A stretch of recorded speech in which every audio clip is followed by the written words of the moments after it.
The Nightmare on Elm Street series is widely regarded as one of the greatest horror movies of all time.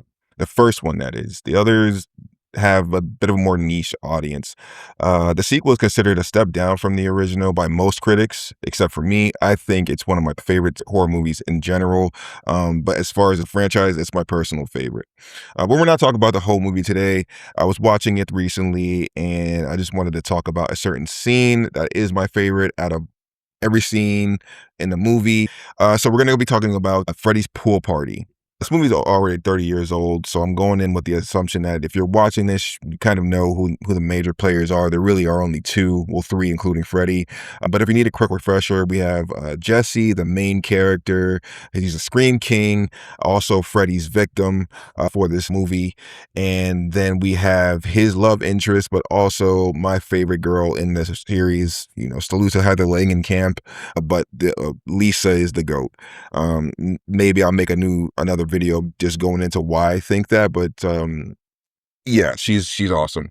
But anyway, by this point of the movie, Jesse and Lisa are basically dating, and Freddy's been kind of cock blocking the whole time just by being a fucking nuisance. Um He's wearing Jesse down every day. He's giving him a new nightmare. He can't sleep. Jesse's slowly being worked over, and by this point in time, he's had enough. And Freddy is basically transitioning into fully taking over his body. So by the pool party, he's about there. There's a few things that happen that kind of initiate the transition. Well, we're not going to talk about that. We're gonna just talk about Freddy basically has already taken over the body, and he's there. So the pool party scene starts with Lisa's dad. He's grilling up some burgers. He's serving up the high school students. And I don't know what the legal age was in the 80s, but they have just mad random generic beer in a cooler. And I don't know if the parents were just chill like that, but that was just something I noticed. Not a Gatorade in sight. It's just beer. But anyway, Jesse's off to himself, and he's looking like shit because he's been up for like a week straight. Lisa tries to kind of help him out. They go into their room and do their thing, but by this point, Freddy, he's basically taken over. And now that he's back, he's kind of heating up the environment around him just by his aura alone. We see from the outside, there's a cutting board that catches fire. One of the kids puts it out. For a second, he's looking like a stud in front of girls, in front of everybody around him. He's flexing his muscles like, oh yeah. But he was so locked into that, and he didn't really think how the hell did a cutting board just spontaneously combust.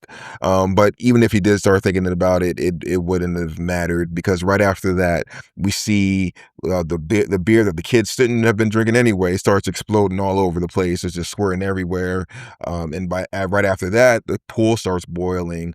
And at the same time that's happening, Freddy locks the door of the parents upstairs, as well as locking the fence outside in the pool so no one can get out. They're locked in. And then once all that starts to progress, Freddy just bursts through the patio doors. It destroys it. Comes out like the Kool-Aid Man.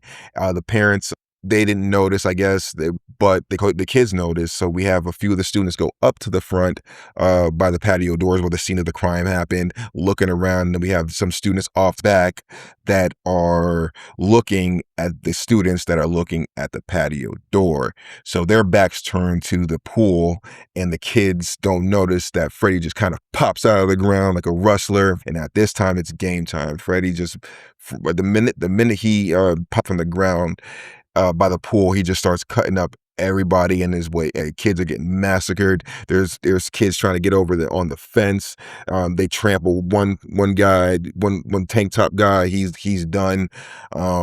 There's a kid in trying to juke him and get out of his way, but Freddy catches him and hits him with that Viltrumite, sort of like to the stomach. He's out of there. And by this point now, the parents finally start to realize something's going on outside. They look, and the dad is just feasting their eyes on this massacre that's coming outside. Like he's seeing all of this, and it kind of stun locks him for about 5 minutes. But then he realizes, oh shit, I have a gun. So he runs over to the gun, breaks open the glass like it's a fire extinguisher or something, and grabs the shotgun. And from this point, I don't know what they were doing. It cuts back over to the kids, and there's one brave soul. He's just kind of trying to, put himself between the kids, the students, and himself. He's trying to talk and trying to talk no jutsu Freddy, but this Freddy wasn't hearing none of that. And Freddy just kind of yoked him up and chucked him into the grill and knocks the grill over, and it just kind of releases like a free flowing beam of like flame just into the air. And Freddy, not wanting to lose an orphan moment, kind of steps in front of it. It looks fucking sick. It's amazing. But he takes that time to also say some of the weirdest, but also one of the coolest lines in the series, and he says, "You're all my children now." So he's basically got the kids scared. He's in front of the kids, and finally, 3 years later, Lisa's dad comes out with the shotgun. He's got it pointed at Freddy. He whiffs the shot, knocks over some food. It catches Freddy's attention. So now Freddy's looking at the dad, and the dad is realizing that he's missed, but he's got a couple more pellets to use. So he puts him into the shotgun. But Lisa, knowing that's Jesse, she knocks down, tries to sabotage the shot so that he can't hit Freddy, aka Jesse. And Jesse kind of starts to stare directly into Lisa's eyes. And I don't know if that's what got Freddy to chill, or the fact that Freddy remembers that he's actually alive now, and that shotgun can probably do some crazy damage. So Freddy takes that time to do the coolest exit ever, which he kind of walks towards the garden fence, and he just bursts away in flames, and he's gone, and he's out of there. And then that kind of resolves Freddy's pool party massacre. I just like talking about this part because I watch it all the time, and it's always been my favorite. Um, I think it's one of the more creative ways to use Freddy, making him have to try to possess a body, like, and get out into the real world, and actually succeeding for a moment. And as soon as he succeeds, there was like no other game plan other than to just wreak havoc on these kids.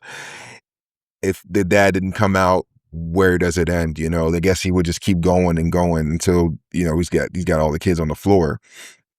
So I really think, and even in this sequel in particular, I think at least they try to do something different, and I really like that about it. I get that a lot of people weren't so keen on this sequel, but I really liked the direction they took it for this one. And also, I guess is why I like Freddy versus Jason, because Freddy versus Jason kind of has some of the same similarities of Freddy coming back to life and using another body to do his bidding. So that's why I just wanted to really talk about it today. I don't know. I haven't watched every single Nightmare on Elm Street movie recently, so there could be some spots I missed or coolest Freddy moments. But if you guys have any, definitely let me know in the comments. I'll definitely love to take a look at it, and if it's really cool, I'll probably make a crazy video like this one about it, or any other kind of scary movie. I'm big into the horror movies, but I'm not strictly into horror movies. I love all sorts of movies, but if there's some random scenes that you love, let me know in the comment section. Well, I appreciate you guys. Thanks.